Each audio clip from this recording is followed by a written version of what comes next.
Good evening to all dear students. कैसे हैं सभी? Good evening, very good evening. कैसे हैं सभी लोग? मेरी वॉइस क्लियर है? गुड इवनिंग कमेंट में कीजिए गुड इवनिंग। मेरी वॉइस क्लियर है और जो स्क्रीन पे लिखा है वो अच्छे से दिख रहा है? सभी लोग कमेंट करके बताइए वॉइस क्लियर है और स्क्रीन पे जो लिखा है वो दिख रहा है?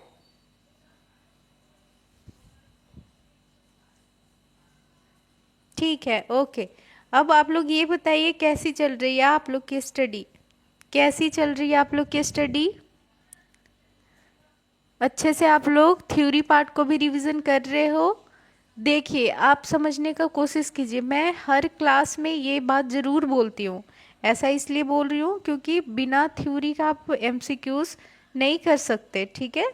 तो बार बार आप थ्योरी को प्रैक्टिस कीजिए, रिपीट कीजिए, फिर एमसीक्यूज कीजिए, तो आप खुद से देखना कि आपसे क्वेश्चन बनने लगेगा। ठीक है? Good evening, very good evening. हाँ, तो जो मैं बोल रही हूँ कि एमसीक्यूज बनाने के पहले आप लोग को थ्योरी पार्ट पढ़ना चाहिए। बिल्कुल बिल्कुल। सभी लोग आ जाइए, फिर क्लास को स्टार्ट करेंगे। देखिए, जब तक एग्ज़ाम नहीं हो तब तक आप लोग अच्छे से पढ़ाई करो, ठीक है? एग्ज़ाम जब तक नहीं हो रहा है तब तक आपके पास टाइम है, आप अच्छे से तैयारी कर सकते हो। और स्ट्रैटेजी है आपके पास बना हुआ, यहाँ से मिल रहा है, उसी के अकॉर्डिंग आप तैयारी करो। क्योंकि बिना आपके मतलब पढ़े, थ्योरी पार्ट को अच्छे से पढ़े, आप वहाँ पर क्वेश्चन नहीं बना सकते, ठीक है? सभी लोग को बोल रही हूँ, और जिनको भी डाउट हो, आप जो व्हाट्सअप नंबर है 8789694229 पर कांटेक्ट कीजिए, मैसेज कीजिए, और वहाँ से आपको एग्जैक्ट रिप्लाई तुरंत मिल जाएगा, ठीक है? बिल्कुल। चलिए, सभी लोग आ गए, क्लास को स्टार्ट करूं? Good evening, very good evening. सभी लोग आ गए? सभी लोग आ गए, क्लास को स्टार्ट करूं? चलिए, तो क्लास को स्टार्ट करते हैं। आज की क्लास में हम बहुत ही जो इम्पोर्टेंट सब्जेक्ट है, child health nursing, child health nursing, ठीक है? चाइल्ड हेल्थ नर्सिंग यानी कि बच्चों के विषय में जो हम पढ़ेंगे, उससे रिलेटेड सब्जेक्ट। इस सब्जेक्ट में हम जो हमारा आज का टॉपिक है वो है जन्मजात विसंगतियां, कंजेनाइटल एनोमलीज, ठीक है? ऐसा दिक्कत, ऐसा प्रॉब्लम, ऐसी बीमारी जो बच्चे को गर्भ में जब वो पल रहा है तब से हो, जन्म से ही हो, ठीक है? जन्म से ही जो बीमारी, जो प्रॉब्लम हो, उसको उसको हम क्या कहते हैं? जन्मजात विसंगतियां, ठीक है? या तो उसका हाथ पैर टेढ़ा है, या तो उसका जो वर्टिब्रल कॉलम है उसमें कोई, स्पाइन में कोई दिक्कत है, उसके ब्रेन में कोई दिक्कत है। ये सारी चीज़ें जो होती हैं वो जन्मजात विकृतियाँ होती है। तो इस क्लास में हम इसी से रिलेटेड एमसीक्यूज को प्रैक्टिस करेंगे। क्लियर है सभी को? सभी लोग अच्छे से समझ गए? हमारा जो टॉपिक रहेगा वो है जन्म से ही जो बच्चों को दिक्कत होता है, प्रॉब्लम्स होता है, उससे रिलेटेड एमसीक्यूज करना। चलिए, तो सभी को क्लियर है तो क्लास को स्टार्ट करते हैं। और हमारा जो फर्स्ट क्वेश्चन है, वो है जन्मजात विसंगतियाँ। क्वेश्चन नंबर 1, जन्मजात विसंगतियाँ किसे कहते हैं? जन्मजात विसंगतियाँ किसे कहते हैं? तो ऑप्शन में है आपके, जन्म के बाद होने वाली असामान्यता, केवल शारीरिक विकृति, जन्म से मौजूद संरचनात्मक, क्रियात्मक या जैविक रासायनिक असामान्यताएं, या अस्थायी विकार। चलिए, आपके पास 4 ऑप्शन हैं, बताइए कौन सा इसका करेक्ट आंसर होगा? सभी लोग कमेंट कीजिए। ऑप्शन ए, बी, सी, या डी? कमेंट करके बताइए। खुद से सोचिए कि जन्म से ही जो विकृति है, जो प्रॉब्लम है, वो तो कुछ भी हो सकता है।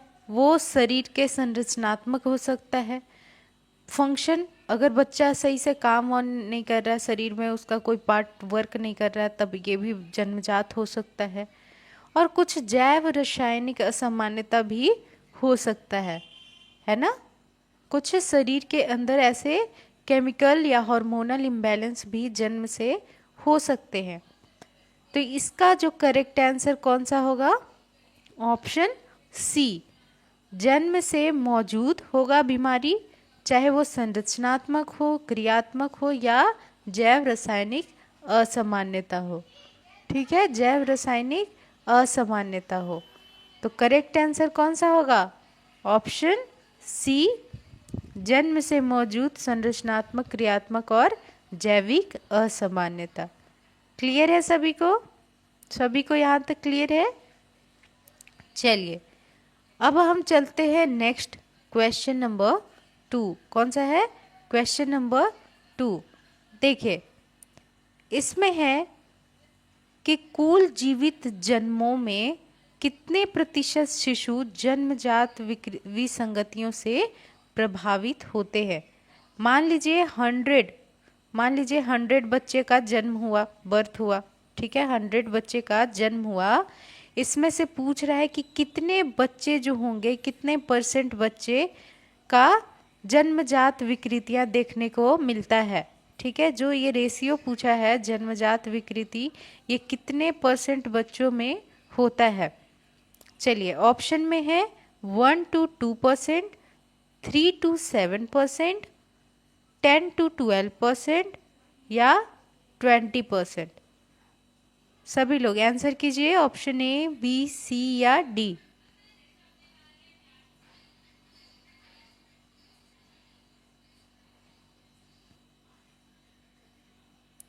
ऑप्शन ए, बी, सी या डी। हाँ, मोस्टली जो होता है ये 100 बच्चे मान कर चलिए, यहाँ पर सपोज किया मैंने कि जो सपोज किया कि जैसे बच्चा जो है 100 बच्चे का जन्म हुआ, उसमें से कितना प्रतिशत बच्चा को शिशु जन्मजात विसंगतियाँ हैं। तो मोस्टली जो होता है 3 to 7%। कितना? 3 to 7% ऐसे बच्चे होते हैं जिनको जन्मजात ही प्रॉब्लम होता है। ठीक है, तो अब आप लोग सोचो कि अगर 100 बच्चे का यहाँ पूछेगा तो उसमें से कहने का मतलब 3 से 7 बच्चे ऐसे होंगे जिनको जन्मजात विकृतियाँ होगी। ठीक है,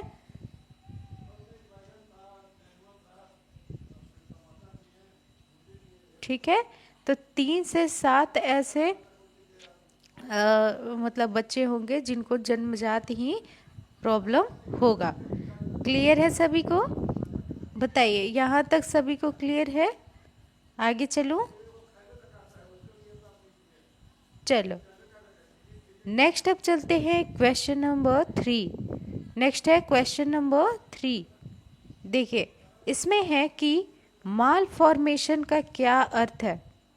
माल फॉर्मेशन का क्या मतलब है? ऑप्शन में है अंग की अनुपस्थिति, किसी ऊतक या अंग के निर्माण में कमी, ऊतक का टूटना या बाहरी बल से विकृति।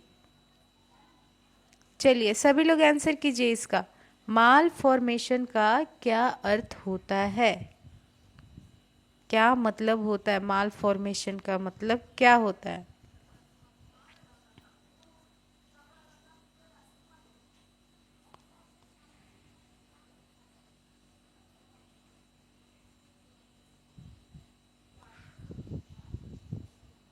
हाँ, इसका क्या मतलब होता है कि किसी ऊतक या अंग का निर्माण में कमी होना, है ना।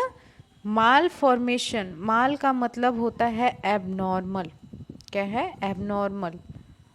और फॉर्मेशन का मतलब बनना, यानी कि जब हमारे शरीर में कोई भी मतलब अंग है, ऊतक है, अगर वो नहीं बन पाया पूरी तरह से, उसका निर्माण नहीं हुआ, एबनॉर्मल निर्माण हुआ, तो उसको हम क्या कह देंगे? माल फॉर्मेशन कहेंगे।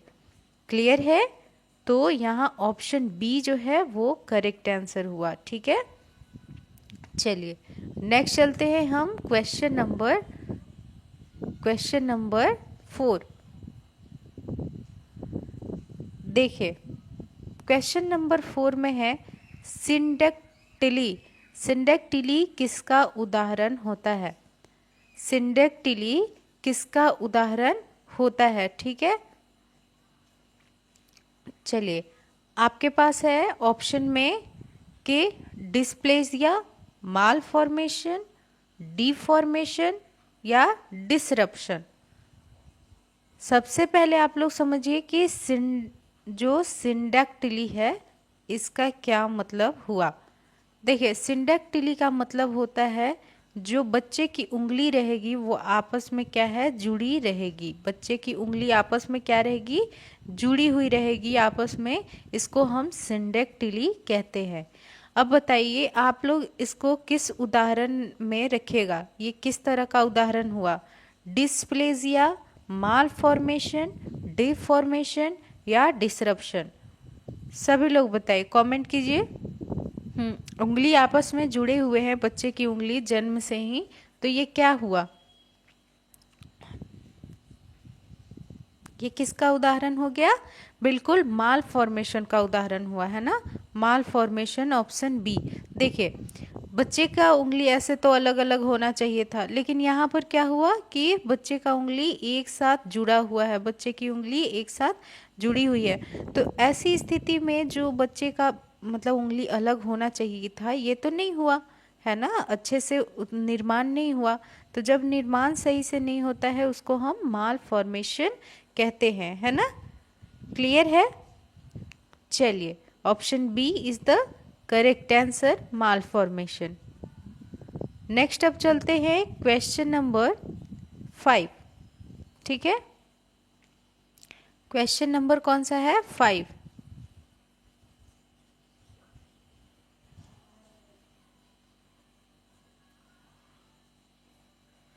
क्वेश्चन नंबर 5 में है कि एमनियोटिक बैंड सिंड्रोम किस प्रकार की विसंगति है?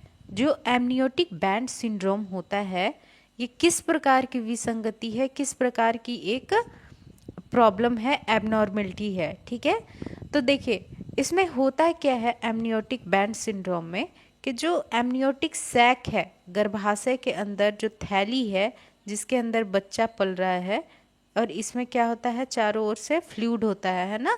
इसको हम क्या कहते हैं? एमनियोटिक सैक कहते हैं, है ना, एमनियोटिक सैक कहते हैं। अगर इसका क्या हो जाए? डिस्ट्रप्शन हो जाए, इसका क्या हो जाए? टूट जाएगा, अगर ये फट जाएगा, रप्चर हो जाएगा, तो इसी को हम एमनियोटिक बैंड सिंड्रोम कहते हैं। क्या कहते हैं? एमनियोटिक बैंड सिंड्रोम कहते हैं। ठीक है, जब ये टूट जाता है, हाँ जब ये टूट जाता है, फट जाता है, और इससे फिर क्या हो जाएगा? जो फ्लूइड है वो बाहर निकल जाएगा और बच्चे में इन्फेक्शन होने के चांसेस हो जाएंगे। तो इसको हम क्या कहेंगे? डिसरप्शन। हाँ, इसको हम क्या कहेंगे? डिसरप्शन। एमनियोटिक बैंड सिंड्रोम एक डिसरप्शन वाला एबनॉर्मलिटी माना जाता है। कैसी विसंगति है? डिसरप्शन वाला एबनॉर्मलिटी माना जाता है। क्लियर है सभी को? बताइए सभी को यहाँ तक क्लियर है? डिसरप्शन वाला प्रॉब्लम माना जाता है, बिल्कुल बिल्कुल, एमनियोटिक बैंड सिंड्रोम।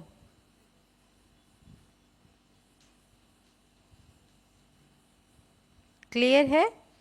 चलिए तो ऑप्शन डी यहाँ पर करेक्ट है, disruption. Option D disruption. Disruption का क्या मतलब हुआ? टूट जाना, ठीक है, ब्रेक कर जाना एमनियोटिक सैक का। ठीक है, नेक्स्ट अब चलते हैं क्वेश्चन नंबर 6। क्वेश्चन नंबर 6 में क्या है कि क्वेश्चन नंबर 6 है, इसमें है कि एंथ्रोग्राइपोसिस किसका उदाहरण है? एंथ्रोग्राइपोसिस किसका उदाहरण है? तो सबसे पहले आप लोग समझो कि एंथ्रोग्राइपोसिस क्या होता है ना। देखिए, ये एक बच्चे के अंदर जन्मजात होने वाली विसंगति है, एबनॉर्मलिटी है। क्लियर है? इसमें जब मदर के ये देखिए, ये बच्चा थैली में है, ये मदर का बाहर से एब्डोमेन है, पेट है, ठीक है। अगर यहाँ से कोई फोर्स लगता है, बाहर से कोई फोर्स लगा, मैकेनिकल फोर्स लगा, कोई दबाव लगा, उससे बच्चे के अगर शरीर में क्या हो जाए, फॉर्मेशन, डिफॉर्मेशन होना स्टार्ट हो जाए, उसका शरीर सही से नहीं बने, ठीक है। तो इस दबाव के कारण जो बच्चे का ग्रोथ सही से नहीं हुआ, इसको हम क्या बोलते हैं, आर्थ्रोग्राइपोसिस, ठीक है। अब ये किसका उदाहरण है? डिफॉर्मेशन का, है ना, कि बच्चे का शरीर जो है वो पूरी तरह नहीं बन पाता है, डिफॉर्म मतलब डिफॉर्मिटी हो जाता है, ठीक है। तो उसको हम किसका उदाहरण मानते हैं? ऑप्शन डी, डिफॉर्मेशन, ठीक है। क्या हुआ, उसका शरीर सही से, मतलब सही क्या, उसका शरीर उतना ग्रो ही नहीं किया, है ना। शरीर, बॉडी जब ग्रो नहीं करता है तो उसको हम क्या कहते हैं? Deformation. Option D is the correct answer. चलिए नेक्स्ट अब चलते हैं क्वेश्चन नंबर 7। देखिए क्वेश्चन नंबर 7 में क्या है कि डिस्प्लेजिया का उदाहरण है। देखिए आपसे यहाँ पर बहुत ही इंपॉर्टेंट और सिलेक्टेड क्वेश्चन रखा जाता है। आपके सामने ये क्वेश्चंस आप समझो कि ये आपको बहुत ही हेल्प करेंगे एग्ज़ाम के लिए, ठीक है। तो सभी लोग ध्यान से समझिए, ध्यान से सुनिए, क्योंकि यहाँ पर सभी का उदाहरण, आपको पता है उदाहरण से क्वेश्चन आते हैं, आपको पता है उदाहरण से ही क्वेश्चन आते हैं। वहाँ पर आपको एग्जाम्पल्स पूछे जाएंगे कि इसका कौन सा एग्जाम्पल है या ये किसका एग्जाम्पल है क्वेश्चन में। इस तरह से घुमाकर क्वेश्चन दिया जाता है और जो आपको पढ़ना चाहिए। क्लियर है सभी को? हाँ, तो डिस्प्लेसिया क्वेश्चन में है कि डिस्प्लेसिया का उदाहरण क्या है, डिस्प्लेसिया का उदाहरण क्या है। तो इसमें आपका पास ऑप्शन में है ventricular septal defect, haematoma, syndactyly या आर्थ्रोग्राइपोसिस। बताइए डिस्प्लेजिया के क्या मतलब हुआ, सबसे पहले ये समझिए। तो डिस्प्लेजिया ऐसा मतलब जो एक टिश्यू है या एक सेल है वो डिस्प्लेस होकर उसके जगह पे कोई दूसरा सेल जब आ जाता है, इसको हम डिस्प्लेजिया कहते हैं, है ना। जैसे एक सेल, मान लीजिए ये सिंपल सेल होगा, सिंपल स्क्वायर सेल, स्क्वायरमस सेल, इसके जगह अगर कॉल्यूमिनर सेल्स आ गए हैं तो इसको हम क्या कहेंगे? Columnar cell. ये सेल के टाइप होते हैं, टिश्यू के टाइप होते हैं, अलग अलग शेप और साइज और फंक्शन के कारण इनको उसी के अकॉर्डिंग नेम दिया जाता है, ठीक है, उसी के अकॉर्डिंग नेम दिया जाता है। तो यहाँ पर जो सिंपल और सिंपल टिश्यू के जगह पे जो कॉल्यूमिनर टिश्यू आ गया तो इसी को हम क्या कह देते हैं? डिस्प्लेजिया। क्या कहते हैं? डिस्प्लेजिया।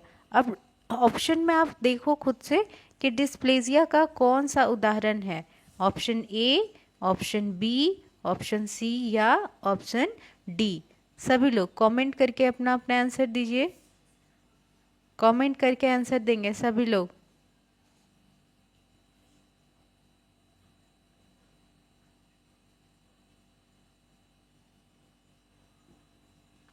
हाँ, इसका आंसर क्या होगा? हिमाटोमा। जो हिमाटोमा होता है वो क्या होता है? एक तरह का डिस्प्लेजिया का उदाहरण है, ठीक है। हिमाटोमा में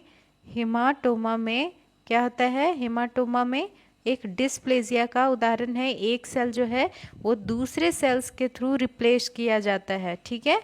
एक सेल दूसरे सेल के थ्रू रिप्लेस किया जाता है। देखिए तो यहाँ पर हिमाटोमा जो है वो कोशिका संगठन जैसे एबनॉर्मल हो रहा है। सेल्स क्या हो रहे हैं? डिपॉजिट हो रहे हैं। सेल्स यहाँ पर डिपॉजिट हो रहे हैं और रिप्लेस हो रहे हैं, तो उसको हम क्या कह देंगे? हिमाटोमा। और ये इसी का उदाहरण होता है, डिस्प्लेजिया, ठीक है। चलिए नेक्स्ट हम चलते हैं क्वेश्चन नंबर 8। इसमें है कि फंक्शनल एनोमलीज में कौन सा लक्षण पाया जाता है?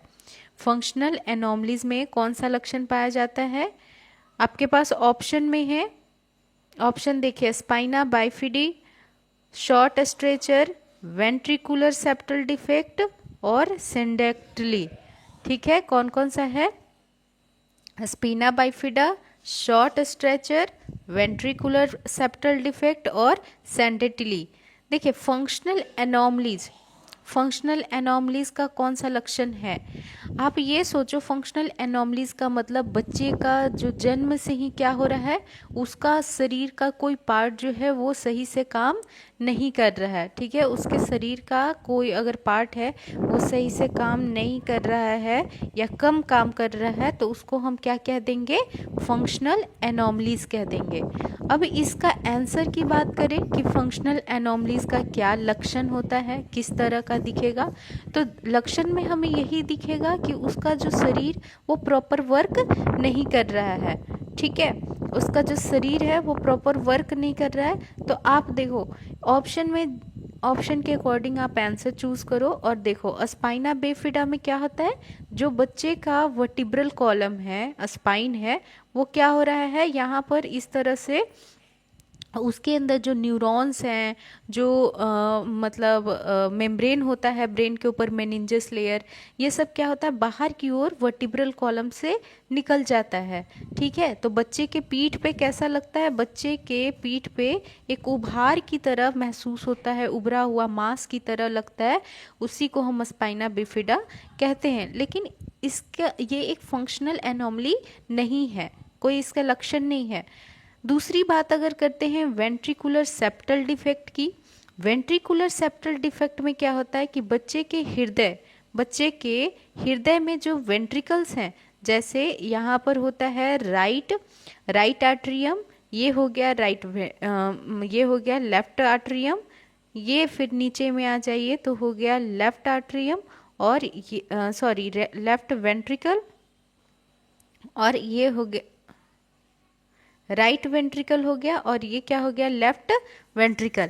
अब आप समझो कि इसमें बच्चे के जो सेप्टल होता है, ये इसको हम सेप्टम कहते हैं, और ये नीचे का दोनों पार्ट क्या हो गया? वेंट्रिकल हो गया। अब इन दोनों के बीच में इस सेप्टम में कोई अगर गड़बड़ी होता है, इस सेप्टम में अगर कोई क्या होता है, प्रॉब्लम होता है, डिफेक्ट आ जाता है, तो उसको हम वेंट्रिकुलर सेप्टल डिफेक्ट कहते हैं। ये भी लक्षण नहीं है, ये क्या है? एक बीमारी है। ठीक है, ये क्या है? एक बीमारी है, ना कि लक्षण है। और नेक्स्ट ऑप्शन की अगर बात करें सेंडेटिली, तो इसका मतलब क्या होता है कि जो फिंगर्स हैं वो आपस में चिपके हुए हैं, फिंगर्स आपस में क्या है? चिपके हुए हैं। इसमें क्या है? फिंगर्स अलग अलग नहीं है। तो ये एक जन्मजात विकृति है, ना कि कोई लक्षण है। तो आप अगर लक्षण की बात करें तो वो यहाँ पर एक ही दिखाई दे रहा है, वो है शॉर्ट स्ट्रेचर। शॉर्ट स्ट्रेचर का मतलब होता है जिसका हाइट कम हो। इंसान का हाइट जो है वो क्या है? कम है। इंसान का हाइट क्या है? कम है ना? तो उसको हम बोलते हैं short stature. Option B is the correct answer, short stature. चलिए नेक्स्ट अब चलते हैं क्वेश्चन नंबर, हाँ पहले यहाँ देखिए फंक्शनल एनोमलीज का क्या मतलब बताया कि वृद्धि, विकास और व्यवहार से संबंधित विकार। ठीक है, जैसे कि शॉर्ट स्ट्रेचर। क्लियर है? मतलब उसके शरीर में क्या हो रहा है? वृद्धि नहीं हुआ, विकास नहीं हुआ, तो उसको मतलब उसका हाइट कम रह गया। तो ये एक इसका एग्जाम्पल हो गया। ठीक है, अगर व्यवहार से संबंधी भी कोई विकार देखने को मिलेगा बच्चे में, तो भी हम इसको फंक्शनल एनोमलीज के अंदर ही रखेंगे। ठीक है, क्लियर है यहाँ तक सभी को? फंक्शनल एनोमलीज का एग्जाम्पल आप लोग देख लिए। Short stature is the correct answer, option B. Next चलते हैं क्वेश्चन नंबर 9। इसमें है कि जन्मजात विसंगतियां मुख्यतः कितने प्रकार की होती है? मतलब जो बाय बर्थ प्रॉब्लम हो रहा है, एबनॉर्मलिटी हो रहा है शरीर में, चाहे वो स्ट्रक्चरल हो या फंक्शनल हो। ठीक है, स्ट्रक्चरल हो या फिर फंक्शनल हो, तो किसी भी प्रकार की एबनॉर्मलिटी अगर हो रही है बचपन से ही, जन्म से ही, उसको हम जन्मजात विसंगति कहते हैं। क्लियर है बात? अब देखिए समझिए, जो टोटल जन्मजात विसंगति की बात की जाए तो कितने प्रकार की होती है? 3 प्रकार की होती है। कितने प्रकार की होती है? 3 प्रकार की होती है। ठीक है, ऑप्शन बी यहाँ पर करेक्ट है, 3 प्रकार। याद रखिए सभी लोग, जन्मजात विसंगतियां में 3 प्रकार की, इसकी मुख्यतः मेन 3 प्रकार की एबनॉर्मलिटी देखने को मिलती है। कौन कौन सी हैं वो? फिजिकल या शारीरिक, क्रियात्मक यानी कि फंक्शनल, और जैव रासायनिक। और कौन सा है? जैव रासायनिक यानी बायोकेमिकल। तो 3 प्रकार कौन कौन सा है? Physical, functional and biochemical. ठीक है, कौन कौन सा है? देखिए, फिजिकल यानी शारीरिक रूप से विसंगति हो सकता है। फंक्शनल यानी कि शरीर में कोई जो अंग है या ऑर्गेन है, मतलब वही अंग अगर काम नहीं सही से कर रहा है तो भी हम कह सकते हैं कि उसको फंक्शनल प्रॉब्लम है। और तीसरा है बायोकेमिकल। थर्ड क्या है? बायोकेमिकल। तो अगर बायोकेमिकल होता है, शरीर में जैव रासायनिक प्रॉब्लम होता है, सॉरी कोई हार्मोनल प्रॉब्लम होता है, तो उसको हम क्या कहते हैं? बायोकेमिकल। तो ये 3 प्रकार की मेन विसंगति देखने को मिलता है। क्लियर है सभी को यहाँ तक? बताइए, और सभी लोग आंसर कीजिए। सभी लोग आंसर करेंगे। क्लियर है सभी को?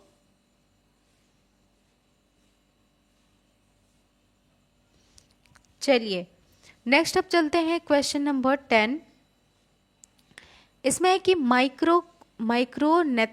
मैक्रोनेथिया किस प्रकार की विसंगति में आता है? हमारे पास माइक्रोनीथिया का मतलब इसमें क्या है कि जो शरीर है उसमें मतलब जितना ग्रोथ होना चाहिए उतना नहीं हो रहा है। किसी एक पार्ट में अगर प्रॉपर ग्रोथ नहीं हो रहा है और जो पार्ट है, अंग है, ऑर्गेन है, वो अगर छोटा रह गया अपने साइज से, उसी को हम माइक्रोगीथिया कहते हैं। अब यहाँ पर बात समझना है कि ये किसका उदाहरण है, किस प्रकार की ये विसंगति है, कैसा ये एबनॉर्मलिटी है। तो आप देखो ऑप्शन में हमारे पास क्या क्या है। ऑप्शन में है मालफॉर्मेशन, डिस्प्लेजिया, डिसरप्शन या डिफॉर्मेशन।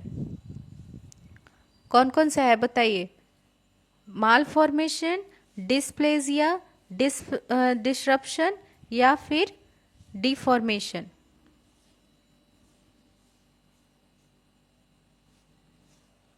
आप लोग आंसर कीजिए। चलिए अपना अपना दिमाग लगाइए, कॉमन सेंस लगाइए और सोचिए कि अगर शरीर का कोई अंग का उतना निर्माण नहीं हुआ या एबनॉर्मल निर्माण हुआ, निर्माण में कमी आता है, तो उसको हम क्या कहते हैं?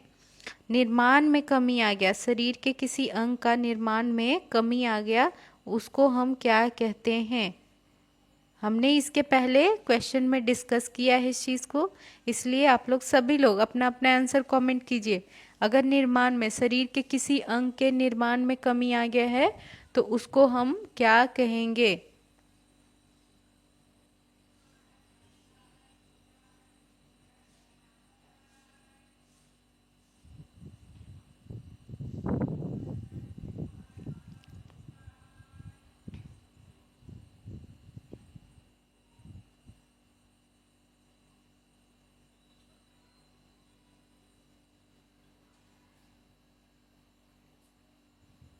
बिल्कुल, उसको हम माल फॉर्मेशन कहेंगे, है ना।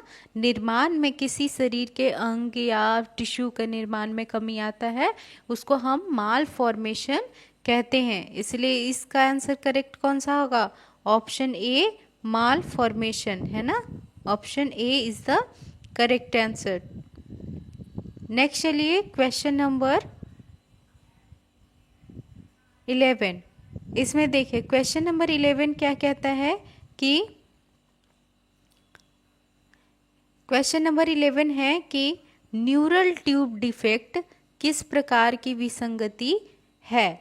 सबसे पहले समझिए कि न्यूरल ट्यूब डिफेक्ट क्या होता है।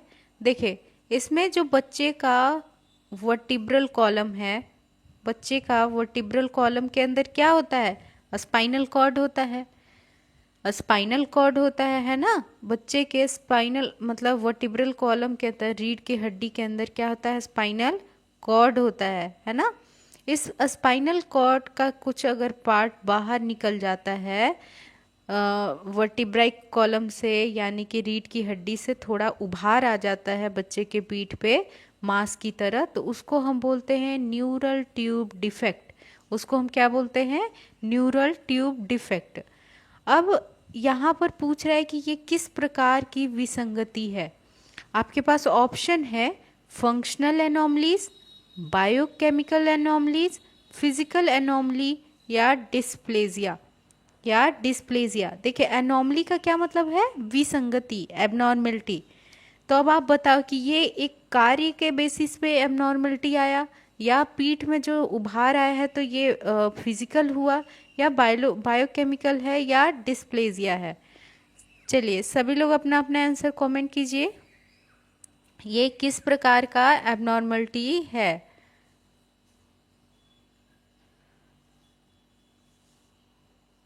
बताइए ये किस प्रकार की एबनॉर्मलिटी है?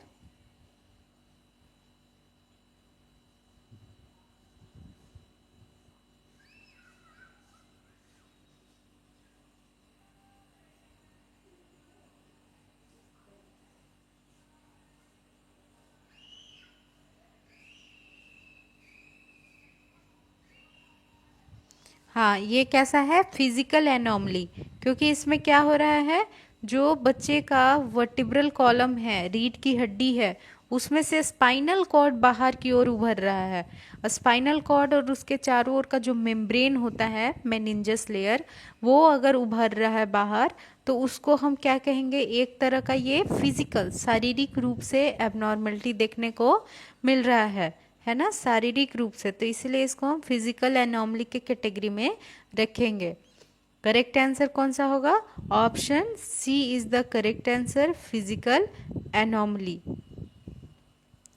चलिए अब देखिए नेक्स्ट हम चलते हैं क्वेश्चन नंबर 12। क्वेश्चन नंबर 12 में क्या है कि इसमें है कि फिनाइल कीटोन्यूरिया किस प्रकार की विसंगति होती है? फिनाइल कीटोन्यूरिया किस प्रकार की विसंगति होती है? तो ये देखिए फिनाइल कीटोन्यूरिया क्या होता है? एक जन्म से ही बच्चे के शरीर के अंदर जो एक मेटाबॉलिक एक्टिविटी होना चाहिए, मेटाबॉलिक एक्टिविटी नॉर्मल होना चाहिए, तो इसके अंदर जन्म से ही ये एबनॉर्मल होता है। कैसा होता है? असामान्य होता है। ठीक है, असामान्य होता है। जब फिनाइल कीटोन्यूरिया क्या है? असामान्य होता है, तो मतलब ये मेटाबॉलिक एक्टिविटी जब असामान्य होता है, तो इसके कारण जो कीटोन्स बॉडी हैं, जो कीटोन बॉडी, प्रोटीन का बहुत ज़्यादा क्या होता है? टूटता है। प्रोटीन क्या होता है? ब्रेक होता है, और इससे कीटोन बॉडी, इससे क्या बनते हैं? फैट और प्रोटीन जब टूटता है तो उससे कीटोन बॉडी बनते हैं, कीटोन कण बनते हैं, जो एक केमिकल कंपाउंड है। ये सब केमिकली रूप से ये सब हो रहा है शरीर के अंदर। तो प्रोटीन और फैट के टूटने से कीटोन बना, और इसी कीटोन के कारण, एक्सेस होने के कारण, ये यूरिन के थ्रू, ये क्या है? यूरिन के थ्रू शरीर से बाहर निकल जाता है। यूरिन से, मूत्र से होते हुए ये कीटोन बॉडी जब बहुत ज़्यादा निकलने लगेगा, उसी को, इस कंडीशन को हम बोलते हैं फिनाइल कीटोन्यूरिया। ठीक है, फिनाइल कीटोन्यूरिया। ये एक जेनेटिक प्रॉब्लम होता है, जन्मजात प्रॉब्लम होता है, जेनेटिक होता है। ठीक है, तो इसके ये किस तरह का विसंगति है? किस तरह का विसंगति है बताइए? शरीर के अंदर मेटाबॉलिक एक्टिविटी में एबनॉर्मलिटी आ गया है, मेटाबॉलिक एक्टिविटी एबनॉर्मल है, सही नहीं काम कर रहा है, तो ये किस प्रकार की एबनॉर्मलिटी होती है? Phenyl ketonuria. Phenyl ketonuria option में है फंक्शनल, फिजिकल, बायोकेमिकल या डिसरप्शन। कैसा है? फंक्शनल, फिजिकल, बायोकेमिकल और डिसरप्शन। किस प्रकार का ये विसंगति होता है? बताइए सभी लोग, बताइए किस प्रकार का ये विसंगति होता है?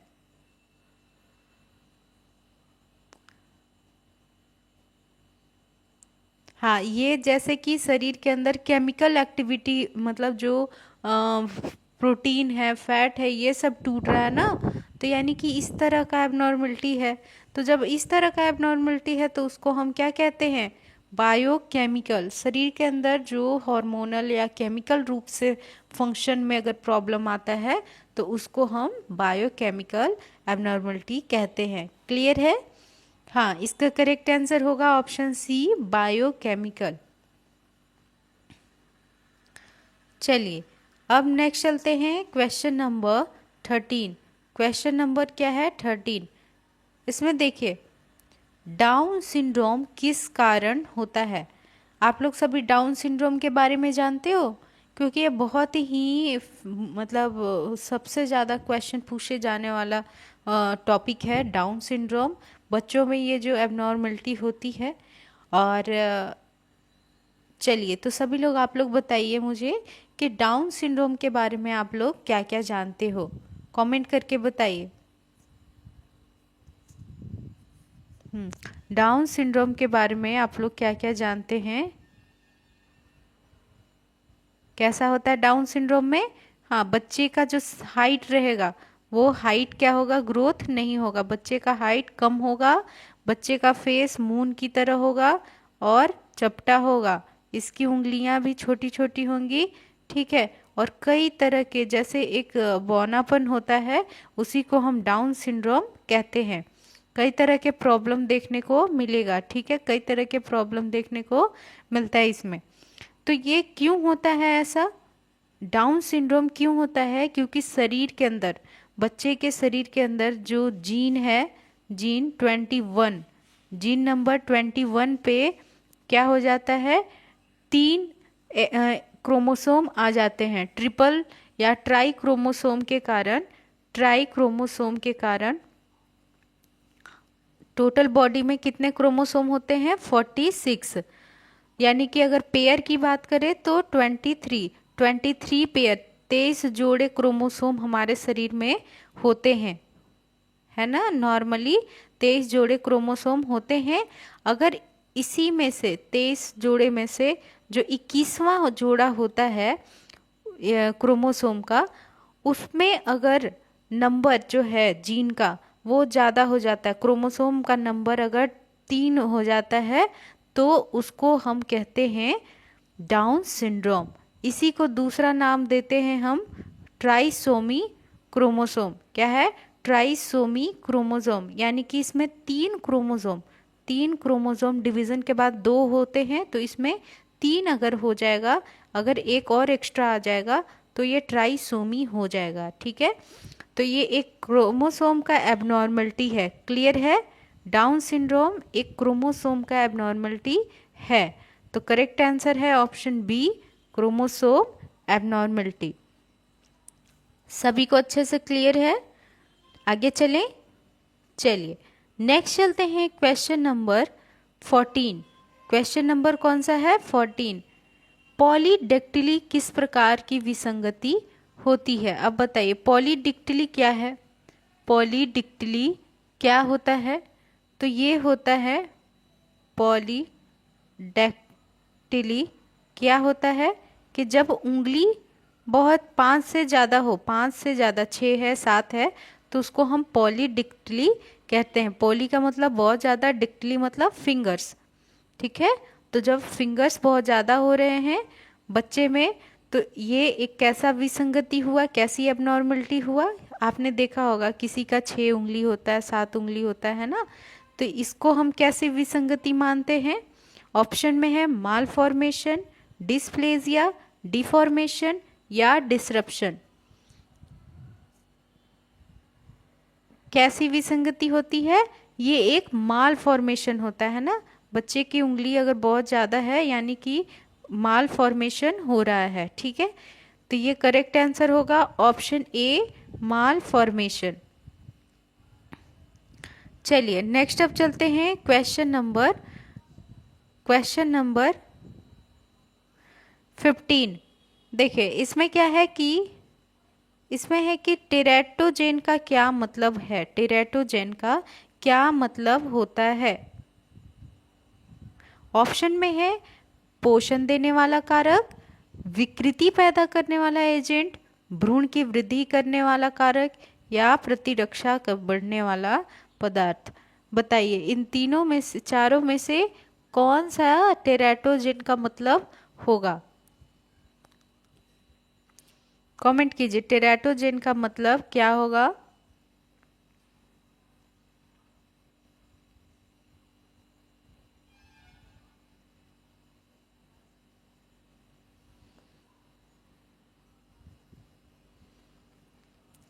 ठीक है, टेराटोजेन का क्या मतलब होता है, इसका मतलब होता है कि विकृति पैदा करने वाला एजेंट, यानी कि मतलब कि मदर के थ्रू अगर कोई भी दवा ऐसा लिया जाता है जो कि बच्चे के अंदर विकृति पैदा कर दे, उसके शरीर का ग्रोथ में या डेवलपमेंट या किसी भी चीज़ में अगर विकृति कर देता है, तो उसको हम क्या बोलते हैं, टेराटोजेन बोलते हैं। उसको हम क्या बोलते हैं, टेराटोजेन बोलते हैं। ठीक है, तो इससे शरीर की विकृति होता है, टेराटोजेन से क्या होता है, शरीर की विकृति होता है। Option B is the correct answer. Next अब चलते हैं क्वेश्चन नंबर 16। क्या है क्वेश्चन नंबर 16। देखिए इसमें है कि रूबेला संक्रमण गर्भावस्था में किस प्रकार की विसंगति उत्पन्न कर सकता है। रूबेला जो इन्फेक्शन होता है वो अगर प्रेगनेंसी के टाइम में हो जाए फीमेल को, तो उससे क्या हो सकता है, रूबेला वायरस से हृदय का रोग होता है। जन्मजात क्या होगा, बच्चे में हृदय की बीमारी होगा। ठीक है, या तो उसका सेप्टल डिफेक्ट होगा, आर्ट्रियल वेंट्रिकुलर कुछ भी सेप्टल डिफेक्ट हो सकता है, या ओपनिंग सही से मतलब भर नहीं सकता है, पंपिंग में प्रॉब्लम, कुछ भी हो सकता है हृदय से रिलेटेड प्रॉब्लम। इसीलिए मदर को है वो अच्छे से इन्फेक्शन से बचा कर रखा जाता है। ठीक है, तो करेक्ट आंसर होगा ऑप्शन ए, जन्मजात हृदय रोग। क्लियर है सभी को। हाँ, हृदय रोग के साथ बहरापन भी हो सकता है, बच्चे को सुनाई भी नहीं दे सकता है। नेक्स्ट अब चलते हैं क्वेश्चन नंबर 17। इसमें है कि ओलिगोहाइड्रोमिनस कौन सी विसंगति होती है। देखिए ओलिगोहाइड्रोमिनस में क्या होता है कि जो एमनियोटिक फ्लूइड है, एमनियोटिक फ्लूइड है जो गर्भाशय के अंदर इस थैली में, एमनियोटिक सैक में जो फ्लूइड भरा रहता है जिसके अंदर बच्चा होता है, इसी को एमनियोटिक फ्लूइड कहते हैं। और ये अगर कम हो जाए, नॉर्मल से अगर ये कम हो जाता है और 400-500 ml होता है, तो उसको हम ओलिगोहाइड्रोमिनस कहते हैं, उसको हम ओलिगोहाइड्रोमिनस कहते हैं। ठीक है, कंडीशन पता चल गया। अब पूछ रहा है कि ये कौन सी विसंगति में आती है। तो देखिए जो मैं इसके पहले हमने देखा था क्वेश्चन एंथ्रोग्राइपोसिस, ये आर्थ्रोग्राइपोसिस में क्या होता है कि जो एमनियोटिक सैक है वो फट जाता है, तब इससे क्या होगा, फ्लूइड बाहर निकल जाता है।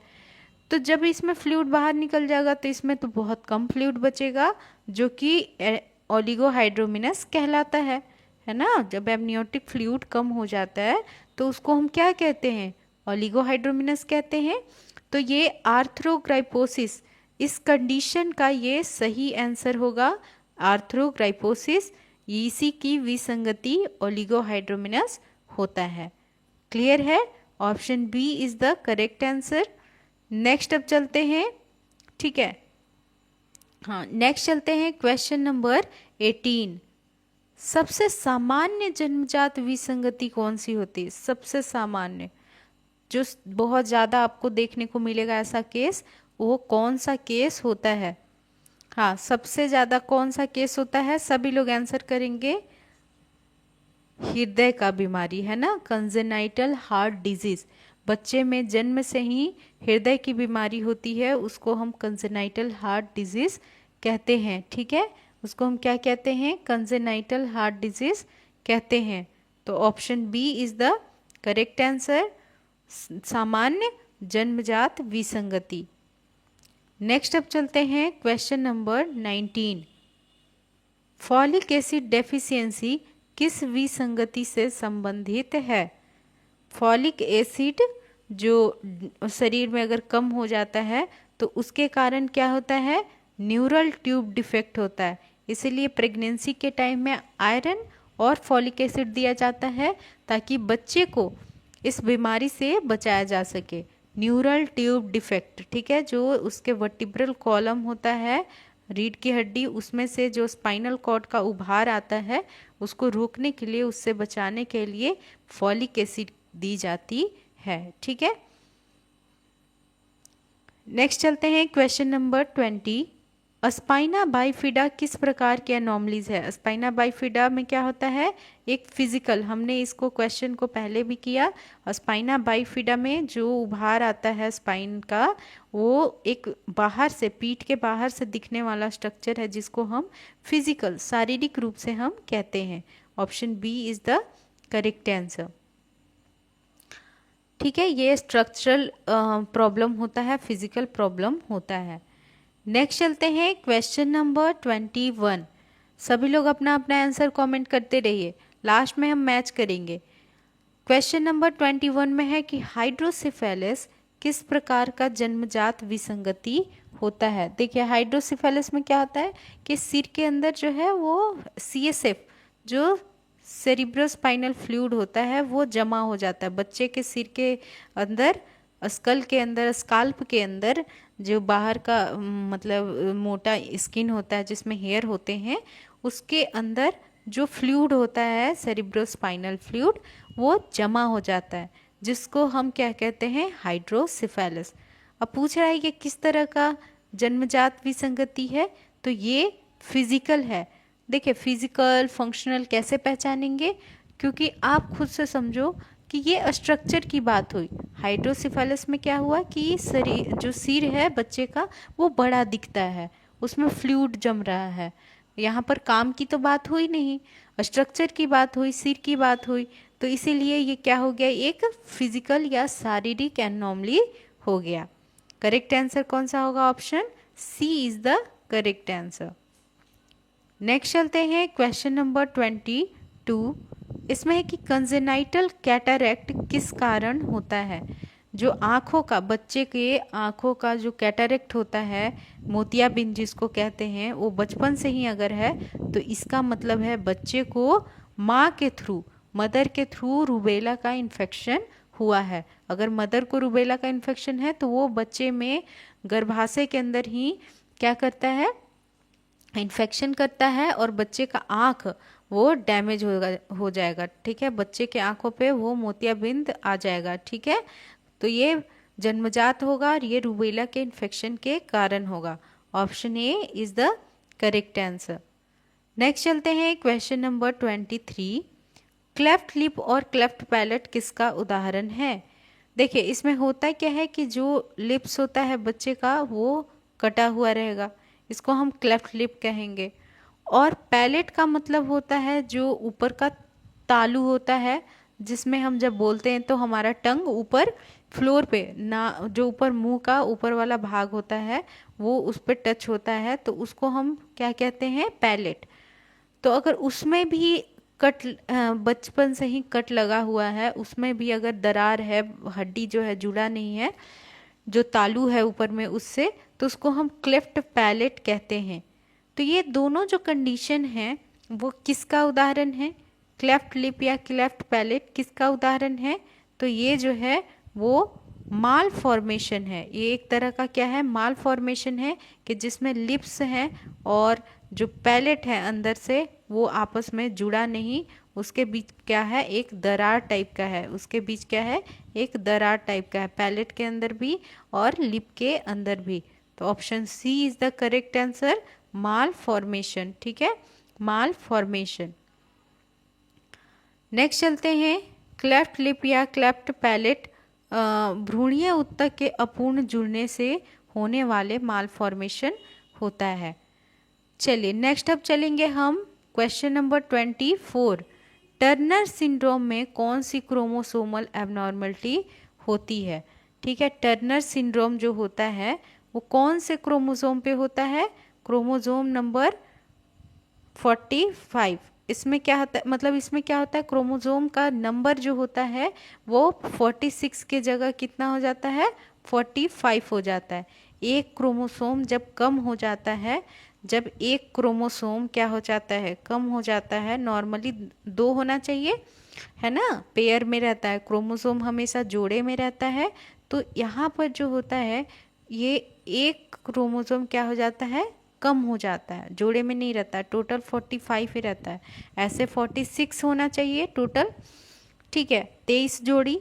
लेकिन यहाँ पर 23 जोड़ी नहीं होकर 46 पे नहीं होकर 45 ही क्रोमोसोम बचता है शरीर में, तब उसको हम टर्नर सिंड्रोम कहते हैं। ठीक है, ये बच्चे में एक बाय बर्थ ही जो जेनेटिक प्रॉब्लम होता है, क्रोमोसोमल प्रॉब्लम होता है, वो देखने को मिलता है। तो करेक्ट आंसर कौन सा होगा? ऑप्शन सी, 45 क्रोमोसोम, जिसमें से एक्स एक रहेगा और यहाँ पर क्या है? 0, एक भी नहीं है। या तो वाई या एक्स होना चाहिए पर नहीं है, एक्स एक ही एक्स रहेगा और इसके अलावा कोई क्रोमोसोम नहीं होगा। ठीक है, चलिए नेक्स्ट अब चलते हैं क्वेश्चन नंबर 25। देखिए कह रहा है इडवार्ड सिंड्रोम। ये सब सिंड्रोम आपको याद रखना है, क्लिनफिल्टर, इडवार्ड, टर्नर, ये सब सिंड्रोम होते हैं बच्चों में, तो इसको याद रखना है। तो इसमें देखिए इडवार्ड सिंड्रोम कौन से क्रोमोसोम में ट्रिपल जब हो जाएगा, ट्राइसोमी हो जाएगा, 3 क्रोमोसोम आ जाएगा, तो कौन से सिंड्रोम में होगा, कौन से क्रोमोसोम में होगा? Chromosome number 18।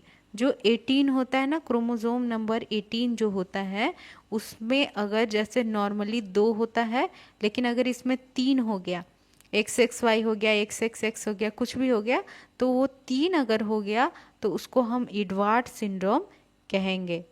क्लियर है सभी को? ये सब समझ में आ रहा है सभी को?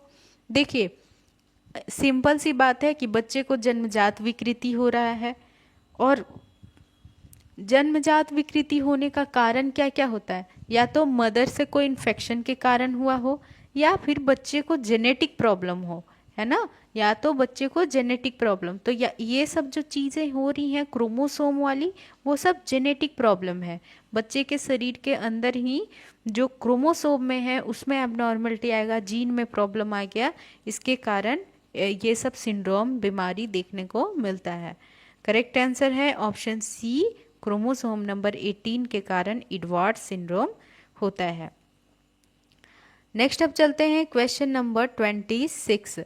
देखिए इसमें पटाउ सिंड्रोम कौन से क्रोमोसोम से संबंधित है? देखिए पटाउ सिंड्रोम है क्रोमोसोम नंबर 13। ये क्या हो जाता है? 3 हो जाता है। नॉर्मली हर क्रोमोसोम कितना होता है? 2 होता है। नॉर्मल क्या है कि 2 होगा, हर क्रोमोसोम जोड़े में होता है और वो 2 होता है ना। लेकिन अगर कोई एक है या 3 हो जा रहा है तो वो क्या हो गया? एक तरह का एबनॉर्मलिटी हो गया। क्या हो गया? एक तरह का एबनॉर्मलिटी हो गया। ठीक है, तो करेक्ट आंसर है ऑप्शन ए, ट्राइसोमी नंबर 13। क्लियर है? चलिए नेक्स्ट अब चलिए question number 27। Neural tube defect से बचाव के लिए कौन सा विटामिन महत्वपूर्ण होता है? न्यूरल ट्यूब से हम कौन सा विटामिन देते हैं? विटामिन, इसमें हम फॉलिक एसिड देते हैं ना। फॉलिक एसिड के कारण ही न्यूरल ट्यूब डिफेक्ट होता है, तो हम प्रेगनेंसी के टाइम में फॉलिक एसिड और आयरन की टैबलेट दिया करते हैं। Option C is the correct answer. Next हम चलते हैं क्वेश्चन नंबर 28। डाउन सिंड्रोम वाले बच्चों में सामान्यतः कौन सा लक्षण होता है? देखिए जो बच्चे क्या है, नाटा है, बौनापन आ रहा है, तो वैसे बच्चों में जो उनका फेस होगा वो कैसा? चपटा होगा और इपिकैंथस फोल्ड होंगे। क्या होगा? उसमें जो गर्दन के पास है या फिर उसके फेस, ये सब के पास जो स्किन है वो फोल्डेड नज़र आएगा, मतलब झुर्री टाइप का नजर आएगा। बुढ़ापे में कैसे स्किन फोल्ड हो जाता है ना, मतलब झुर्री आने लगता है, उस तरह का उसके मतलब बॉडी पे दिखेगा। और फेस भी कैसा होगा? मून टाइप का और बिल्कुल फ्लैट होगा, चपटा होगा। तो ये डाउन सिंड्रोम वाले बच्चों में देखने को मिलता है। Option B is the correct answer. Next चलेंगे हम क्वेश्चन नंबर 29। इसमें है कि टेराटोजेन के संपर्क का सबसे अधिक हानिकारक समय कौन है। मतलब आप खुद सोचो कि जो वैसा कोई केमिकल हो रहा है जिसके कारण बच्चे के मतलब भ्रूण में बच्चे मतलब भ्रूण जो है गर्भाशय के अंदर उस पे इफेक्ट आता है, तो वो कौन से ट्राइमेस्टर में आएगा। मतलब कि जो प्रेगनेंसी है वो कौन से समय प्रेगनेंसी में सबसे ज़्यादा ऐसी प्रॉब्लम होने को चांसेस होते हैं, तो वो है फर्स्ट ट्राइमेस्टर। जब शरीर बच्चे का बन रहा होता है पहले 3 महीने में, उस कंडीशन में अगर हम कोई भी ऐसी दवा पेशेंट को, फीमेल को दे देते हैं जिसके कारण उसके बच्चे के शरीर में कोई इन्फेक्शन, कोई प्रॉब्लम, कोई विकृति हो जाए, तो ये टेराटोजेन इफेक्ट कहलाता है। तो ये कब होता है? फर्स्ट ट्राइमेस्टर में सबसे ज़्यादा चांस होता है। इसलिए करेक्ट आंसर है ऑप्शन ए, फर्स्ट ट्राइमेस्टर। नेक्स्ट चलते हैं क्वेश्चन नंबर 30। मैटरनल डायबिटीज से शिशु में कौन सी एनोमली हो सकती है। मदर में अगर डायबिटीज़ है यानी उसका ब्लड में, उसके ब्लड में क्या है, जो ग्लूकोज का लेवल है, जो ग्लूकोज का लेवल है वो क्या है, बढ़ा हुआ है, तो शुगर का लेवल बढ़ा हुआ है। तो अगर मदर को डायबिटीज़ है तो उसके कारण बच्चे में हृदय की बीमारी हो सकता है। बच्चे में क्या होता है, हृदय की बीमारी हो सकता है। तो option B is the correct answer, congenital heart disease. जन्मजात ही बच्चे के हृदय में बीमारी देखने को मिलेगा। क्लियर है सभी को? सभी को यहाँ तक क्लियर हुआ? चलिए नेक्स्ट अब चलते हैं क्वेश्चन नंबर 31। इसमें है कि थैलिडोमाइड दवा का दुष्प्रभाव किस एनोमली से जुड़ा है। थैलिडोमाइड जो एक मेडिसिन है, ये अगर हम प्रेगनेंसी में मदर को दे देते हैं तो उसके कारण क्या होता है, उसके कारण फोकोमेलिया होता है। बच्चे के जो हाथ पैर होंगे वो छोटे छोटे होंगे, है ना। अगर मदर को हम ये थैलिडोमाइड, इसलिए थैलिडोमाइड नहीं दिया जाता है प्रेगनेंसी में, इसलिए थैलिडोमाइड प्रेगनेंसी में नहीं दिया जाता है, ठीक है। तो इससे क्या होता है, फोकोमेलिया होता है, बच्चे के हाथ पैर छोटे छोटे होते हैं। चलिए नेक्स्ट अब चलते हैं क्वेश्चन नंबर 32। इसमें कि सबसे अधिक प्रभावी अंग जन्मजात विसंगति में कौन सा होता है, वो है हृदय। हृदय में सबसे ज़्यादा मतलब प्रभाव पड़ता है विसंगति का, है ना। जन्मजात जो विकृति होता है, विसंगति होता है, वो हृदय में ही सबसे ज़्यादा देखने को मिलता है। तो करेक्ट आंसर है हृदय, heart. Option B is the correct answer, जिसको हम क्या बोलते हैं, कंजेनाइटल हार्ट डिजीज। नेक्स्ट है क्वेश्चन नंबर 33। ओलिगोहाइड्रोमिनस के कारण होने वाली विसंगति है। मतलब ओलिगोहाइड्रोमिनस में क्या हो रहा है, जो एमनियोटिक फ्लूइड है वो क्या है, कम है। एमनियोटिक फ्लूइड क्या है, कम है। तो ये जब कम है तो इसके कारण जो प्रॉब्लम हो रहा है, तो उससे क्या हो सकता है, आर्थ्रोग्राइपोसिस के कारण ये विसंगति होता है, ठीक है। Option A is the correct answer. देखो यहाँ पर आप लोग को दिख रहा होगा कि जो क्वेश्चंस हैं वो घुमाकर दिए हुए हैं, है ना। नेक्स्ट अब चलिए क्वेश्चन नंबर 34। पॉलीहाइड्रोमिनस से कौन सा डिफेक्ट हो सकता है। देखिए पॉलीहाइड्रोमिनस, जब एमनियोटिक फ्लूइड गर्भाशय में क्या है, बहुत ज़्यादा है। एमनियोटिक फ्लूइड क्या रहेगा, एमनियोटिक फ्लूइड यहाँ पर बहुत ज़्यादा है, उसको हम पॉलीहाइड्रोमिनस कहेंगे। और इसके कारण जो डिफेक्ट होता है वो होता है इसोफेजियल अट्रेजिया। बच्चे का जो फूड पाइप है, जो आहार नाल होता है बच्चे का, वो क्या हो जाएगा, वो बच्चे का आहार नाल, मुंह है ये, इसोफेगस हो गया ये आहार नाल, फूड पाइप। तो ये इसमें क्या हो जाता है, ये आपस में इस तरह से नैरो हो जाता है, नैरो हो जाएगा, चिपक जाएगा, जिसके कारण जो बच्चा अगर कोई ये मतलब जब मिल्क ब्रेस्ट फीड वगैरह करेगा बाद में, तो वो दूध अंदर पेट में नहीं जाएगा, वो बाहर ही निकल जाएगा। क्योंकि यहाँ पर क्या हो गया है, जस्ट लाइक ब्लॉकेज हो गया है, ये जस्ट लाइक नैरो हो गया, सिकुड़ गया है इसोफेगस, जिसको हम क्या कहते हैं, इसोफेजियल अट्रेजिया। और ये किसके कारण होता है, पॉलीहाइड्रोमिनस के इसमें देखने को मिलता है, ठीक है, जब एमनियोटिक फ्लूइड बहुत ज़्यादा होगा। हाँ, नेक्स्ट अब चलते हैं क्वेश्चन नंबर 35। न्यूरल ट्यूब बंद होने में असफलता से कौन सा रोग होता है? अगर न्यूरल ट्यूब क्या हो गया है, बंद हो गया है, बंद होना नहीं, असफल हो गया, बंद नहीं हुआ, अभी भी क्या है, न्यूरल ट्यूब इसी तरह से खुला हुआ है। जो बच्चे में रीढ़ के हड्डी से न्यूरॉन जो स्पाइनल कॉर्ड निकला है वो अगर खुला हुआ है तो उससे क्या हो सकता है, स्पाइना बाइफिडा हो सकता है। उससे क्या होता है, स्पाइना बाइफिडा, है ना। न्यूरल ट्यूब डिफेक्ट का एक टाइप होता है स्पाइना बाइफिडा, जिसमें कि जो इसका वर्टिब्रल बच्चे का रीढ़ का हड्डी होता है उसके अंदर से जो स्पाइनल कॉर्ड है, उसके अंदर से जो स्पाइनल कॉर्ड है ये अंदर सीधा न जाकर उभार आता है पीठ के ऊपर, इसको स्पाइनल बाइफिडा कहते हैं, ठीक है। Option B is the correct answer. Next चलते हैं क्वेश्चन नंबर 36। कंजेनाइटल एनोमलीज का सबसे बड़ा कारण क्या होता है? मतलब जो बाई बर्थ प्रॉब्लम होता है वो क्यों होता है? वो होता है मल्टीफैक्टोरियल इनहेरिटेंस, यानी कि जो जन्मजात विसंगति में बताई ना, जेनेटिक प्रॉब्लम जो पेरेंट्स से होते हैं बच्चे में आते हैं, तो वो जीन से रिलेटेड जेनेटिक प्रॉब्लम जब होता है तो उसी को हम मल्टीफैक्टोरियल इनहेरिटेंस कहते हैं, और ये सबसे बड़ा कारण होता है बच्चे में जन्मजात विसंगति होने का। Option C is the correct answer. Next चलते हैं क्वेश्चन नंबर 37। RH इनकम्पैटिबिलिटी किस प्रकार की समस्या उत्पन्न करती है? तो देखिए, RH इनकम्पैटिबिलिटी का मतलब है कि अगर मदर का और फीटस यानी बच्चे का ब्लड जो ग्रुप में पॉजिटिव और निगेटिव होता है वो अगर डिफरेंस है, मदर का निगेटिव और बच्चे का पॉजिटिव, मानकर चलिए ए निगेटिव है मदर का ब्लड ग्रुप और बच्चे का है ए पॉजिटिव, तो ऐसी स्थिति में, या बी पॉजिटिव, ऐसी स्थिति में क्या होगा कि इसको हम क्या कहते हैं, RH इनकम्पैटिबिलिटी।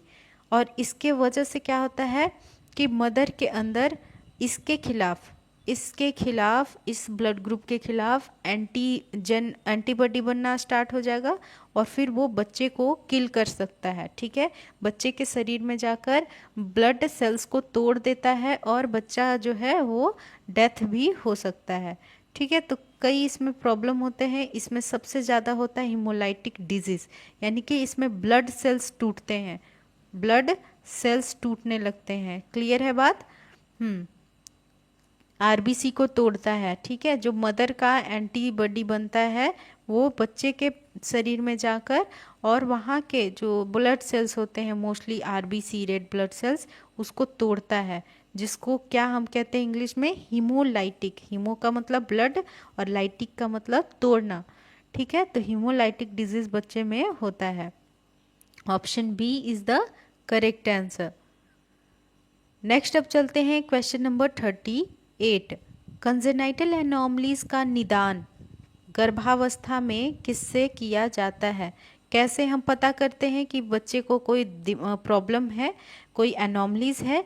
उसके लिए हम अल्ट्रासोनोग्राफी करवाते हैं, अल्ट्रासाउंड के थ्रू हम पता कर लेते हैं कि बच्चे को कोई दिक्कत तो नहीं है।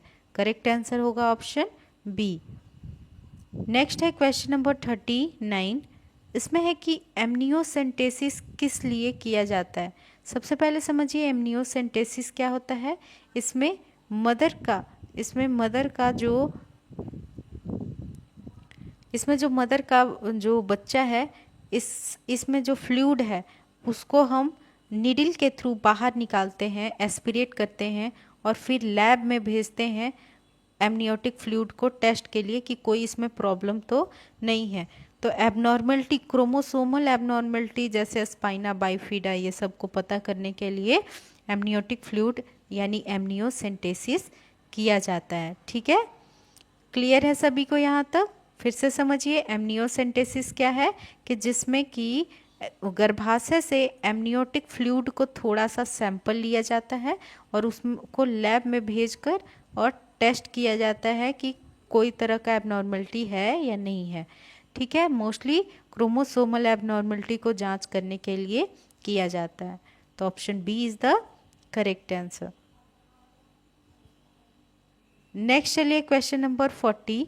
इसमें है कि chorionic villus sampling, chorionic villus sampling जो प्लेसेंटा होता है उसका जो एक भाग मदर के गर्भाशय के अंदर धंसा होता है, उसमें से अगर सैंपल लिया जाता है ब्लड का, तो ये कब लेते हैं? 10 से 12 सप्ताह पे। ये जो कोरियोनिक, इसको हम क्या कहते हैं? Chorionic, chorion. तो इस कोरियोन से, अगर कोरियोन से हम इसके मतलब ये सब क्या है? विलाई हैं, ठीक है, ये कोरियोन के विलाई हैं, फिंगर जैसे स्ट्रक्चर हैं। इससे अगर हम ब्लड का सैंपल लेते हैं तो ये कब लेते हैं? 10 से 12 सप्ताह पर लेते हैं, ठीक है, 10 to 12 वीक्स पर हम लेते हैं इससे सैंपल। क्लियर है यहाँ तक बात? तो करेक्ट आंसर है ऑप्शन ए, कोरियोनिक विलस सैम्पलिंग। शॉर्ट में हम इसको CVS भी कहते हैं, ठीक है, शॉर्ट में इसको हम CVS भी कहते हैं। आई होप कि आप लोग को ये 40 क्वेश्चन बहुत अच्छे से क्लियर हैं, कोई डाउट तो नहीं है। सभी लोग आंसर कीजिए, कमेंट कीजिए, और कितना सभी का राइट हुआ है ये बताइए, कितना राइट क्वेश्चन हुआ। चलिए सभी लोग अपना अपना बताइए कितना क्वेश्चन राइट हुआ है। सभी लोग 40 में से कितने क्वेश्चन आपके सही हुए हैं?